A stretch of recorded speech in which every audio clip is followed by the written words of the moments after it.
Hello, friends from across the nation and around the world. I'm Martin, and you are listening to Dad's Bedtime Stories. Tonight, we'll be continuing with the Dragon Knight series and finally learning about the Earth Dragon General. Our idea for this one comes from Luna, who actually just commented on Spotify. And the general idea is that the Earth Dragon General is actually Bennett's dad. And his name is Basalt, I believe. And he had to infiltrate the rebels at one point and ended up falling in love and having Bennett. I think it makes an excellent idea, even though I really had to go back in the story to figure out what I even said about Bennett in the first place, because he did actually have a mother and a father in the story. So guess what? Guess his father was a stepfather. A nice stepfather, of course. Anyways, these Dragon Knight series are taking me a lot longer to get out, partially because they take a really long time to write these days. I guess there's so much lore and so many things that have happened before that I really can't just improvise them like I sometimes do with stories. I have to write them in advance, and often I have to reread what I've written before, so yeah. Hopefully this summer we will finish up with the series. After this, we'll sort of do the story of the Earth Dragon Kingdom being taken over, then the Air Dragons, and then hopefully the Dragon King, or Dragon Thief as I like to call him, himself. And for those of you looking for cards of power, don't worry. I'm also working on those. We're still in the deity level tournament. I'm just figuring out what creatures I want, and there should be another Cards of Power next week. Don't forget, there's a lot of ways to support the podcast. Rating and reviewing it, really, really important, especially on Apple. Hitting that like button if you're listening on YouTube, also very important. You can just share it with a friend. That makes a big difference too.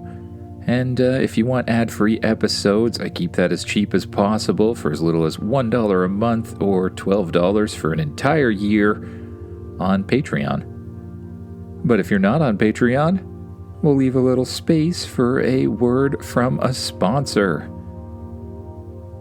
Now it's time to get as comfy as you can in that bed, close your eyes, and imagine yourself doing what the kid in the story does. I call this one Basalt and the Earth Dragon General. Basalt grew up surrounded by dragons. Not stories of dragons or just pictures of dragons in old books, but real dragons, Earth dragons.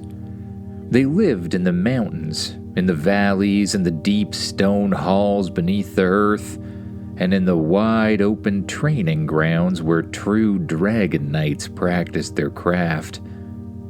When Basalt was a little boy, the Earth Dragon Kingdom was still free, of course.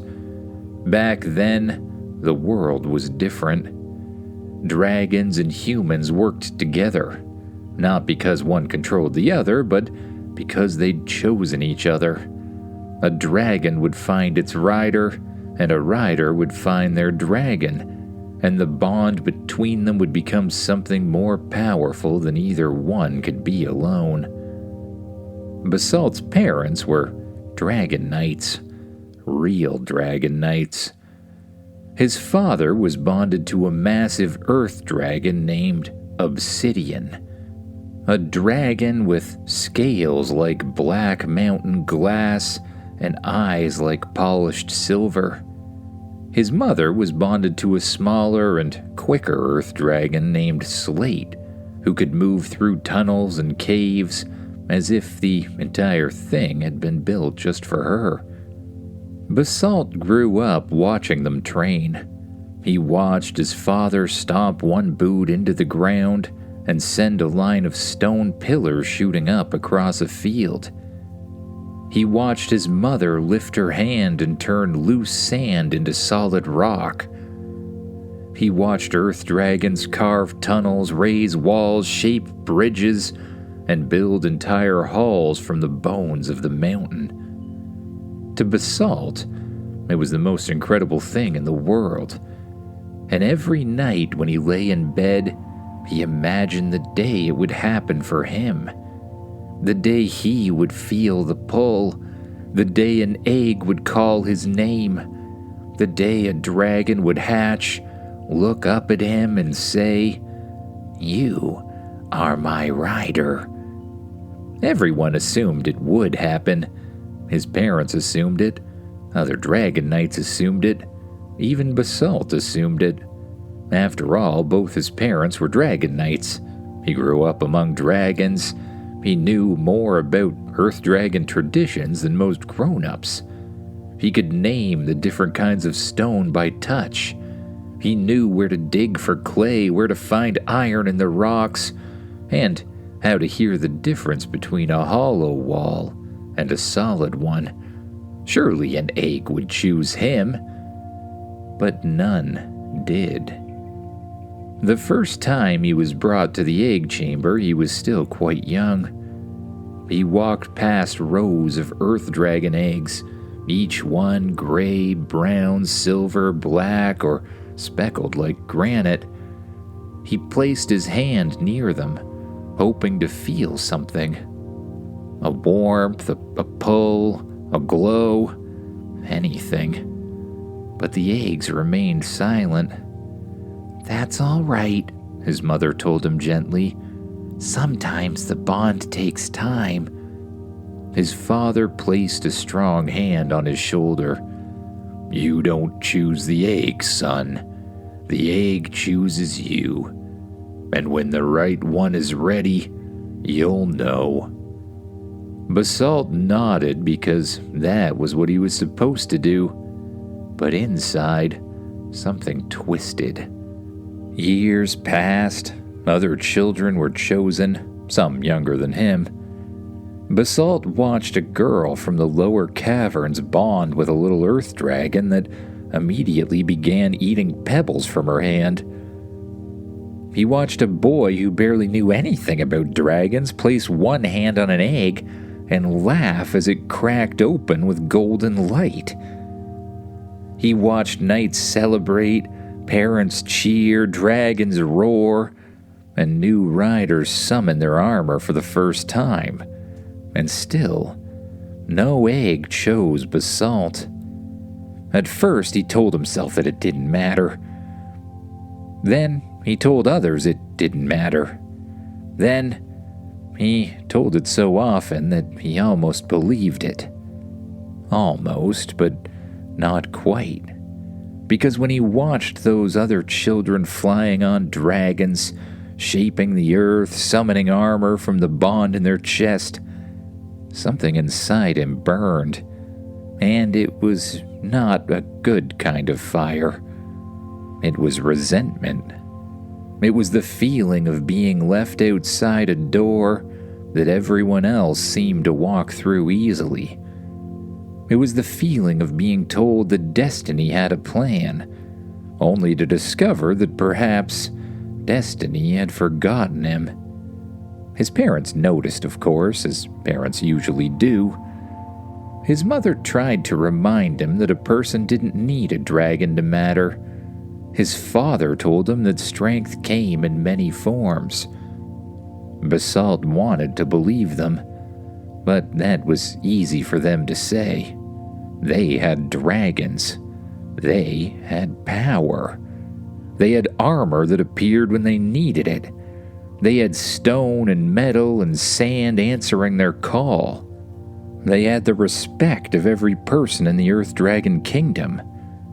Basalt had nothing but a name and a promise that maybe someday things would be different. Then, the Dragon King came. Although, back then, many still called him the Dragon Thief, of course. At first, Basalt didn't understand what was happening. He remembered alarms ringing through the mountains. He remembered earth dragons roaring in the distance. He remembered his mother grabbing his arm and pulling him through a tunnel, while his father shouted orders to the other knights. The Earth Dragon Kingdom was built to withstand attacks. Its walls were not walls in the usual way. They were mountains. Its gates were not made of wood that could be burned or metal that could be melted. They were slabs of solid stone thicker than houses.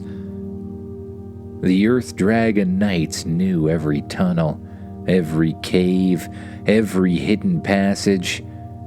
They should have been impossible to defeat. But the Dragon Thief did not fight like an ordinary enemy. He had dragons of his own. Controlled dragons. Dragons with glowing eyes and riders who didn't share their power but commanded it like a stolen tool. Basalt watched from a narrow crack in a stone shelter as fire dragons blasted flames into the mountain entrances. Water dragons froze doors shut, trapping knights inside. Nature dragons sent roots through the cracks in stone, splitting walls from the inside. And worst of all, elemental dragons came. Not many, only a few, but a few elemental dragons were enough. Basalt saw one land on the central training yard, its veins flashing with every color, every elemental power. Its rider lifted a hand, and the earth itself betrayed the Earth Dragon Knights, opening beneath their feet and throwing them inside. Basalt's father and Obsidian fought like heroes from the old stories. Obsidian lifted a section of the mountain and hurled it towards the invaders. Basalt's father rode atop the dragon's back, commanding metal from the ground to wrap around the legs of the controlled dragons. His mother and Slate moved like shadows through the stone, appearing from one tunnel and disappearing into another, breaking enemy formations, pulling riders from their saddles, protecting children and others where they could. For a while, Basalt thought they might actually win. Then, he saw the Dragon Thief himself. He stood on the back of an elemental dragon, wearing robes darker than a cave with no torch. He looked calm, not angry, not excited, just calm, as if the battle was nothing more than a problem he'd already solved. He lifted both hands, and a strange wave of magic pulsed through the battlefield. The dragon screamed. Basalt would never forget that sound. It wasn't pain exactly, it was confusion, fear, loss. One by one, the true bonds between dragons and riders began to flicker. Basalt's father shouted something, but Basalt couldn't hear the words through the roar. Obsidian staggered. Slate crashed into the ground, and then the controlled dragons moved in. By sunset, the Earth Dragon Kingdom had fallen. The true Dragon Knights were dragged away in chains made from their own earth and metal. Basalt saw his parents only once more, standing among the captured knights. His mother spotted him hiding behind a broken stone pillar. For a moment, their eyes met. She shook her head slightly. "Do not come." That was what the look meant.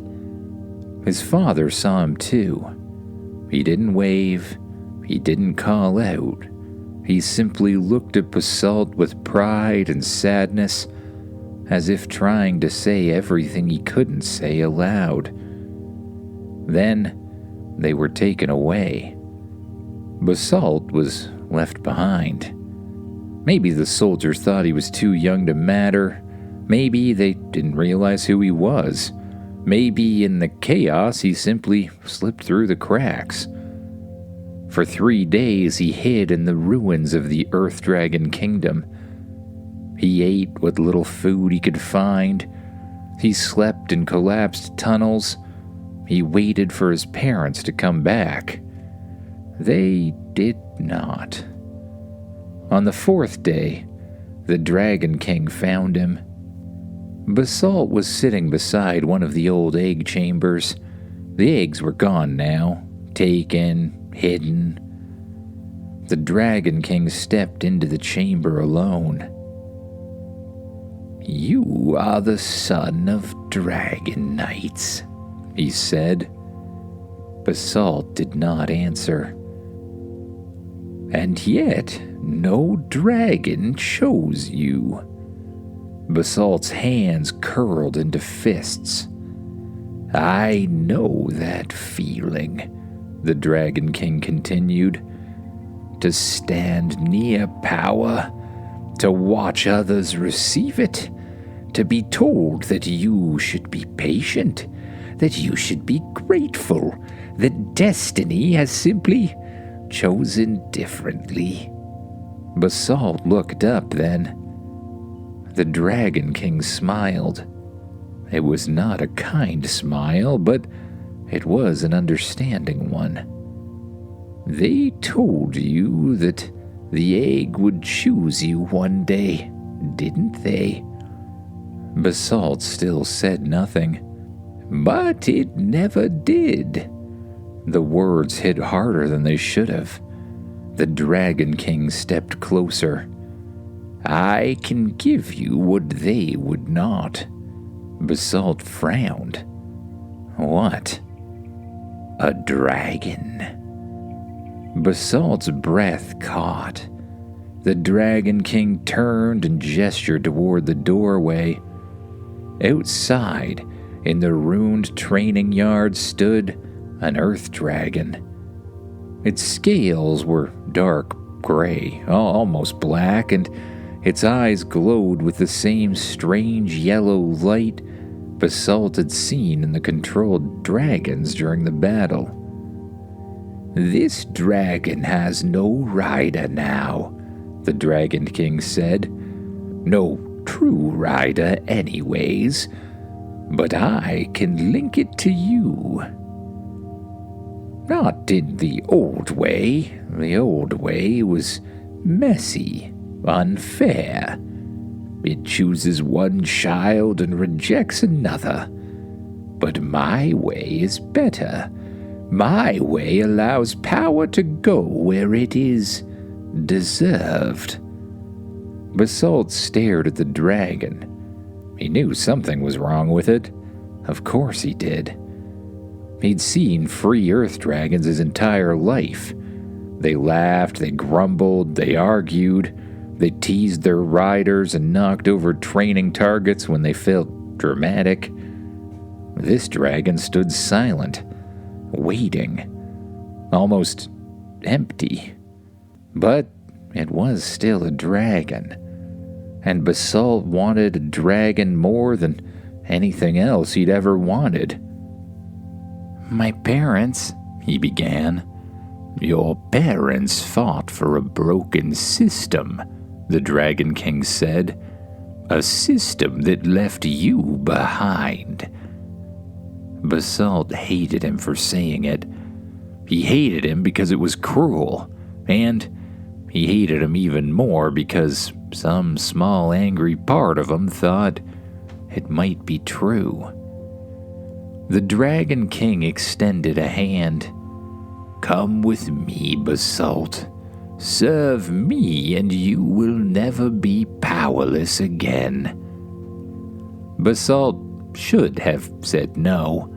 Somewhere deep down he knew that, but he thought of the eggs that had never called to him. He thought of every child who'd been chosen while he stood watching. He thought of his parents riding dragons while telling him he mattered without one. And then he looked at the controlled Earth Dragon waiting in the yard. Basalt took the Dragon King's hand. That was the first choice, not the last, but perhaps the one that changed everything.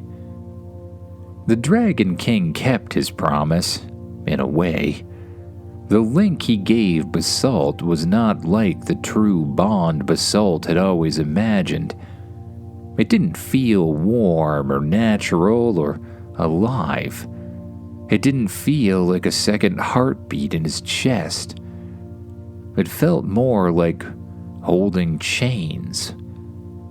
The dragon obeyed him because magic forced it to obey. Still, when Basalt lifted his hand and the Earth Dragon stomped, stone pillars rose from the ground. When Basalt pointed, the dragon hurled boulders. When Basalt focused, the dragon shaped the earth itself. The power was not inside Basalt, not really. He didn't share the dragon's magic the way true dragon knights did. But through the control link, he could command the dragon to use its power, and that was enough. At least, that's what he told himself. He trained harder than anyone. He learned to fight from the back of a dragon. He learned to read battlefields. He learned how Earth could be used in 1,000 different ways. Stone walls for defense, boulders for attack, metal chains to restrain enemies, sand to blind them, dust to hide movements, spikes from below, caves collapsed from above. The earth was not flashy like fire. It didn't dance like water or fly like wind, but it endured. It pressed. It crushed. It waited. Basalt understood that. He rose quickly through the ranks. The other soldiers respected him because he was useful. The Dragon King trusted him because he had already chosen power once over the old ways. And Basalt told himself that he'd done what he needed to do to survive. He told himself that his parents were gone anyways. He told himself that the old Dragon Knights had lost. He told himself many things. But at night, when the controlled Earth Dragon slept outside his quarters, Basalt sometimes wondered what its real voice had sounded like before the spell took it away. And sometimes, though he tried not to, he wondered where his parents were. Years passed. The Dragon King's rule spread farther and further. The Earth Dragons were the fourth group of dragons to fall. And finally, after a long and difficult campaign, even the Air Dragons were defeated. The true Dragon Knights were gone, or imprisoned, or hiding so well they might as well have been legends. But the Dragon King still had one problem: rebels, Dragon Knight sympathizers. Pesky little groups of farmers, miners, former servants, escaped prisoners, and ordinary families who refused to accept that the Dragon Knight's rule would last forever. They lived on the outskirts, in forests and caves and mountain valleys, in places where the king's patrols had trouble reaching. They stole supplies, they hid fugitives, they warned villagers when soldiers were coming, and sometimes they even freed prisoners. To the Dragon King, they were insects, but annoying insects. And insects, the Dragon King believed, had to be crushed before they could become a storm. One day, he summoned Basalt to the throne room. By then, Basalt was no longer a frightened boy in ruined halls. He was a young man, a skilled soldier, and one of the most promising Earth Riders in the King's army. Not a true rider, but no one said that part out loud. The Dragon King sat on his throne, looking down at him with that same calm expression he'd worn during the fall of the Earth Dragon Kingdom. "Basalt," he said, "I have a special mission for you." Basalt knelt. "I serve the kingdom." "Yes, the Dragon King replied, "and now you will serve it in a way few others could." He explained the problem. A rebel camp hidden deep in the outer forest had become more than a nuisance. It had started organizing other small camps. It had spies in nearby towns. It had helped several wanted families disappear. The king could attack blindly, but the rebels would scatter. He needed someone on the inside, someone with a believable story, someone he could pass as a displaced citizen of the Earth Dragon Kingdom, someone who could tell the truth well enough to hide the lie. "You will leave your dragon behind," the Dragon King said. "You will go as an ordinary man, a refugee, a victim. You will tell them your parents were dragon knights, taken away during the conquest." Basalt looked up sharply. The Dragon King's expression didn't change. "That is true, is it not?" Basalt swallowed. "Yes. Truth is useful," the Dragon King said. "People believe truth. Tell them enough of it and they won't notice the lie." Basalt understood. He did not like it, but he understood. "When you are accepted, you will send information back by messenger pigeon. Numbers, defenses, supply routes, names, anything useful." "And when you have enough?" Basalt asked. "Then we end the problem." The words settled heavily. Basalt bowed his head. "As you command."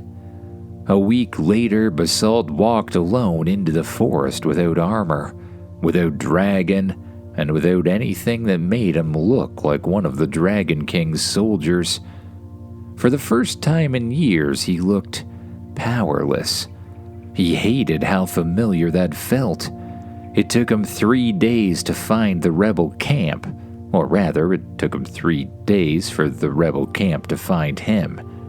That was how good they were. Basalt had been walking through the forest, pretending to limp more than he really needed to, when a voice suddenly called from behind him. "That's far enough." Basalt stopped. He slowly raised his hands. "I'm not here to cause trouble," he said. "Then why are you here?" the voice asked. "Because I have nowhere else to go." That part was not entirely a lie. 2 people stepped from the trees. One held a bow, the other held a short spear. They didn't look like soldiers, but they carried themselves like people who knew how to survive. The woman with the bow looked him up and down. "Name?" "Basalt." "Where from?" "The Earth Kingdom." That changed their expressions. For a moment, the forest seemed quieter. "What happened to you?" the woman asked. Basalt looked down. "My parents were dragon knights. True ones.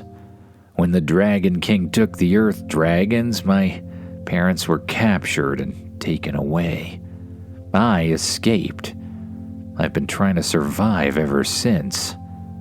All true, every word. The rebels brought him into their camp. It was hidden in a valley surrounded by thick forest and rocky cliffs. There were small homes made from logs and mud, gardens tucked beneath the trees, and watch posts so well hidden that even Basalt only spotted half of them. Children ran between shelters. Adults carried water, sharpened tools, patched clothing, and prepared meals. It wasn't an army camp exactly, it was a village made of people who'd refused to give up. At first, they watched Basalt carefully. They asked questions, many questions. He answered them well because his story was true enough. He told them about the fall of the Earth Kingdom. He told them about his parents being taken. He told them about hiding in the ruins. He did not tell them about the Dragon King finding him, of course, and he did not tell them about the controlled Earth Dragon.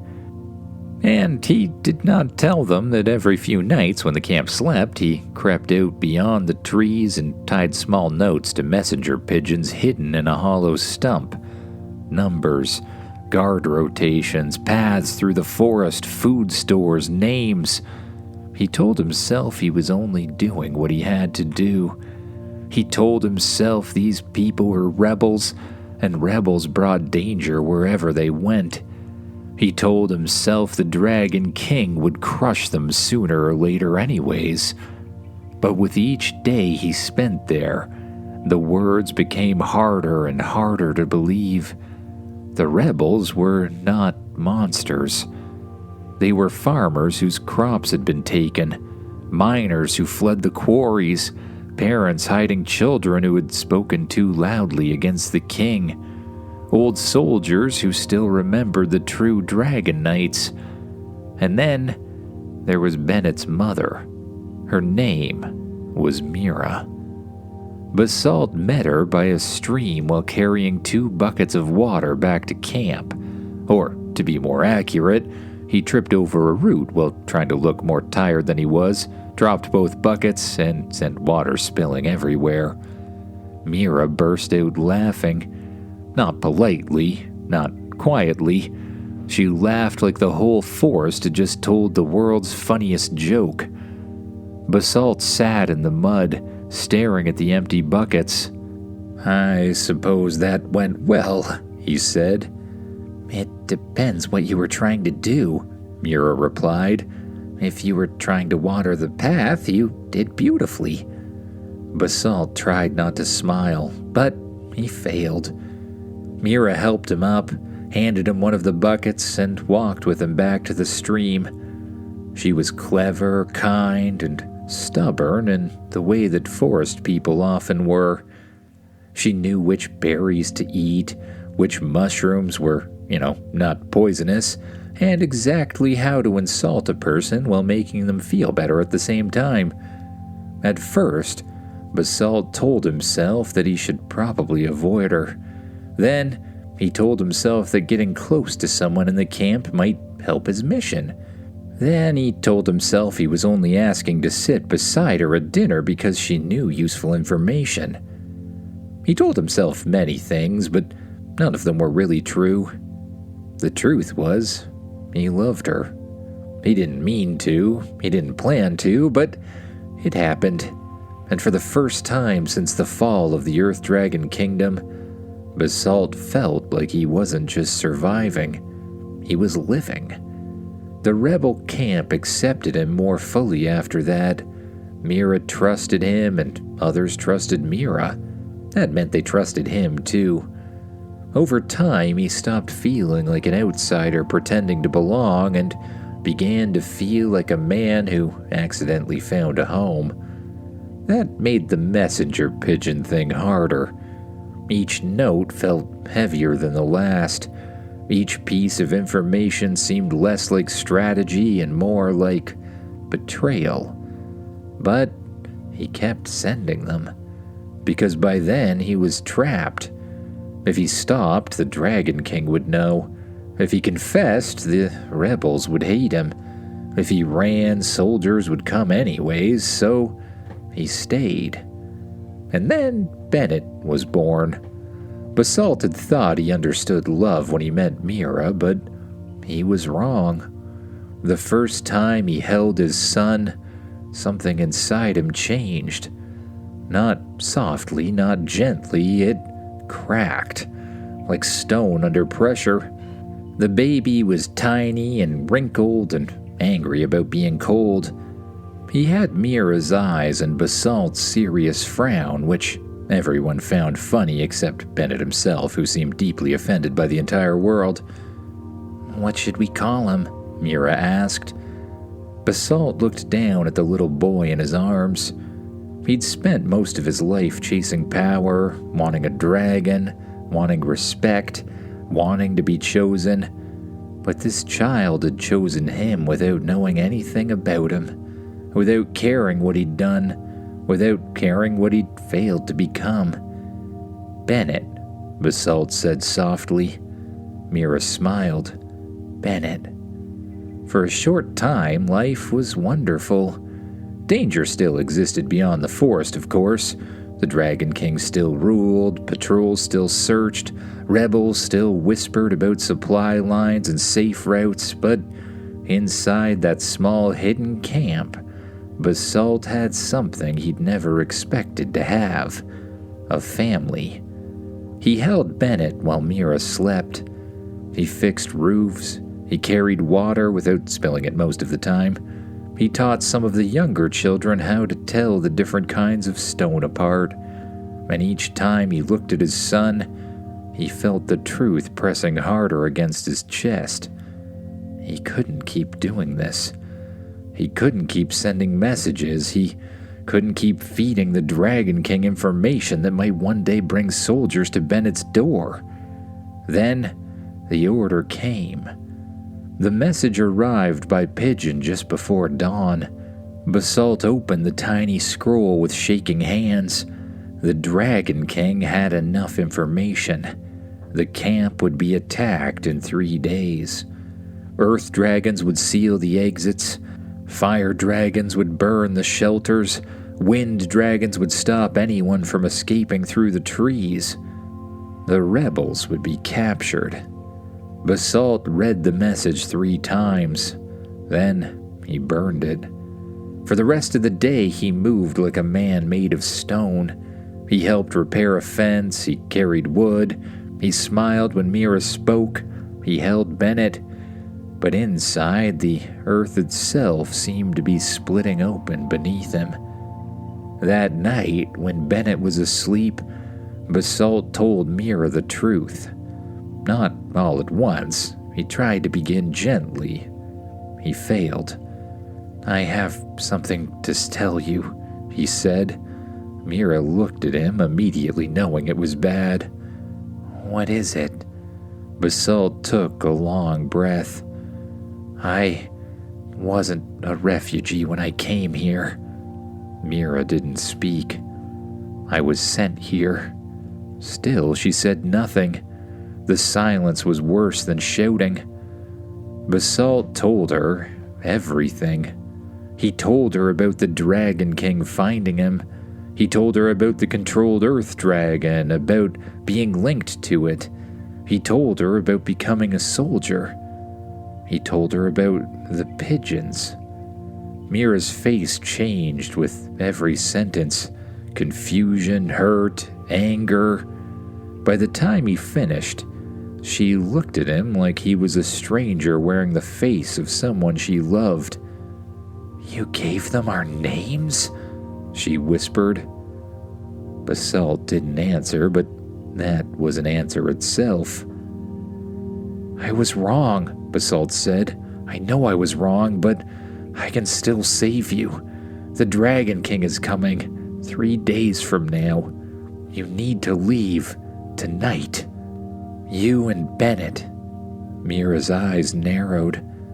"You're not coming." "I can't." "You mean you won't?" Basalt flinched. Maybe she was right. Maybe he was still a coward. Maybe he was still that resentful boy in the ruined egg chamber, taking the king's hand because power was easier than pain. But there was one thing he knew for sure. If I go with you, he will hunt us. He'll search every forest, every mountain, every village.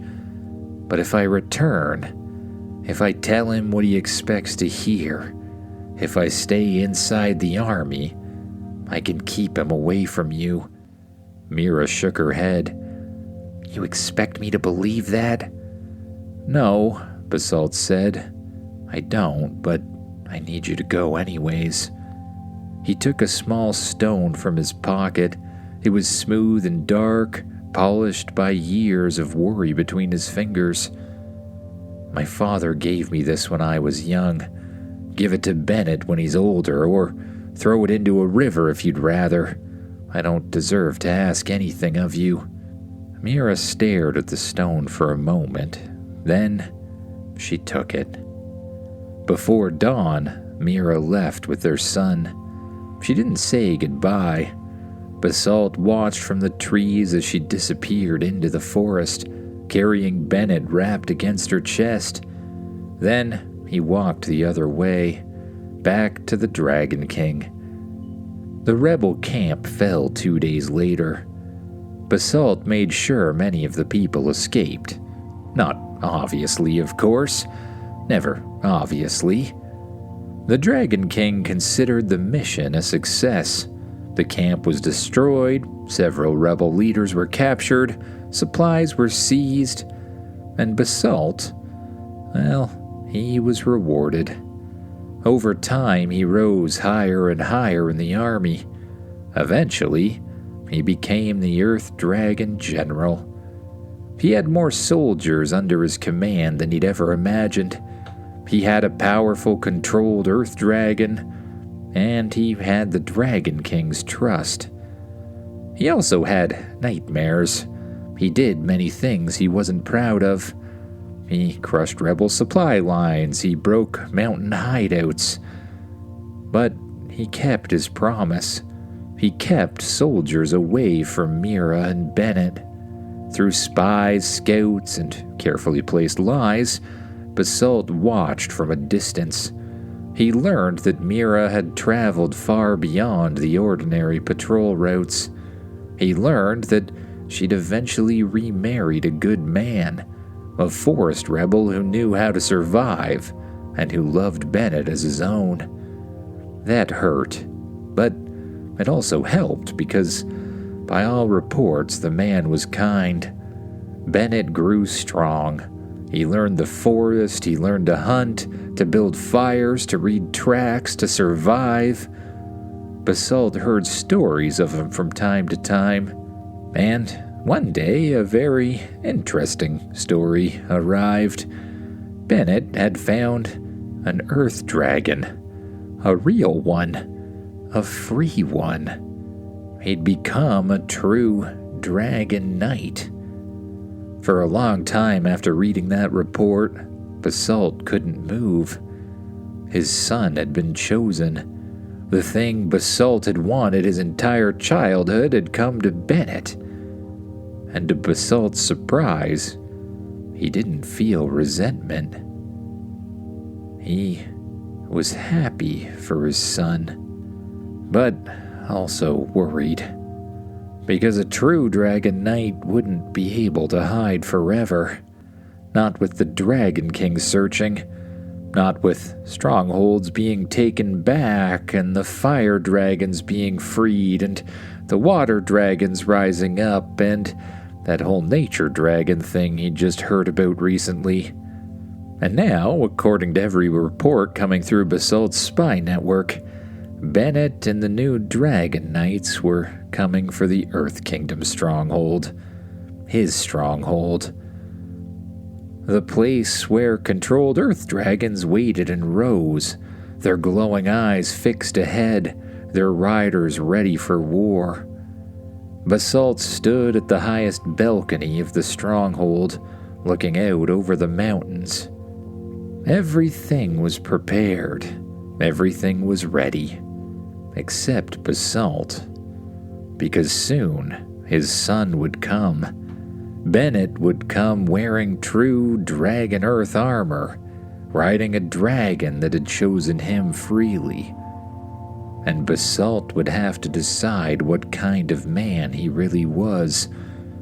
Was he the resentful boy who took the Dragon King's hand? Was he the soldier who betrayed a rebel camp? Was he the general who served the dragon thief, or was he still, somewhere deep beneath all that stone, the father who had once held a tiny baby in his arms and named him Bennett? He went to sleep that night, slightly uneasily, because he knew that tomorrow would likely be the day he'd have to decide. Good night, everyone.